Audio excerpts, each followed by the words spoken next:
Le monde est devenu planétaire. Nous sommes dans un village planétaire. Ce qui se passe à Moscou affecte Yaoundé. Ce qui se passe à New York affecte Bamako. L'inflation qui atteint le nord va finir par atteindre le sud. Si tu vas en Afrique en ce moment, les prix des denrées alimentaires ont aussi flambé.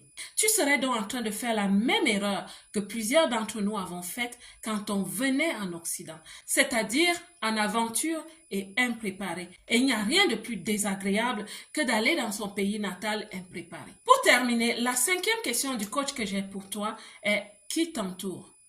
Qui t'entoure, ma belle? On dit généralement que nous sommes la somme des 4 personnes qui nous entourent et nous sommes la 5e. En d'autres termes, nous sommes vraiment le reflet des personnes qui nous entourent. Ces personnes avec qui tu marches tous les jours, tu vas au travail avec eux, tu passes les week-ends avec eux, vous sortez ensemble, vous partagez les mêmes idées. Ces personnes t'influencent et réciproquement. Si tu vois un groupe de personnes, 4 riches et une personne moins nantie, que ces personnes cheminent ensemble, elles font beaucoup de choses ensemble, elles causent ensemble, elles partagent leurs idées, elles se transmettent les idées, elles collaborent. C'est juste une question de temps pour que la 5e devienne riche. Alors ma belle, depuis que tu es là, ça ne va pas. Qui est-ce que tu fréquentes? Quel type d'amis as-tu? Quel type de personnes gravitent autour de toi? Conclusion, pour moi, vouloir rentrer au pays parce que ça ne va pas à l'étranger n'est pas la bonne solution. Je dirais même, c'est se tromper de solution. Parfois, partir, c'est la fuite. Plusieurs personnes dans la diaspora changent aussi de pays avec les mêmes raisons. Et il y a des personnes qui ont fait 3, 4 à 5 pays.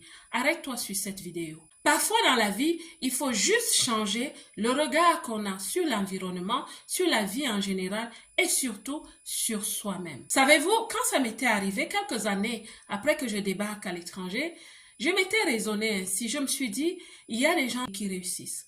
Je suis venue dans ce pays parce qu'il est bon, parce qu'il est prospère. Le problème, ce n'est peut-être pas les autres, ce n'est peut-être pas l'environnement.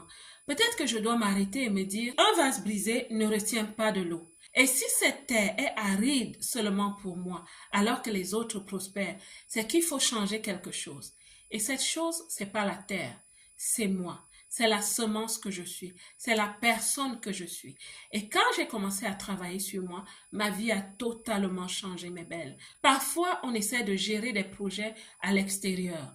Généralement, nous sommes le projet. Nous sommes même le premier projet à gérer. Malheureusement, quand on arrive dans la diaspora, nous n'avons pas les canevas, nous n'avons pas la feuille de route. Je vais vous inviter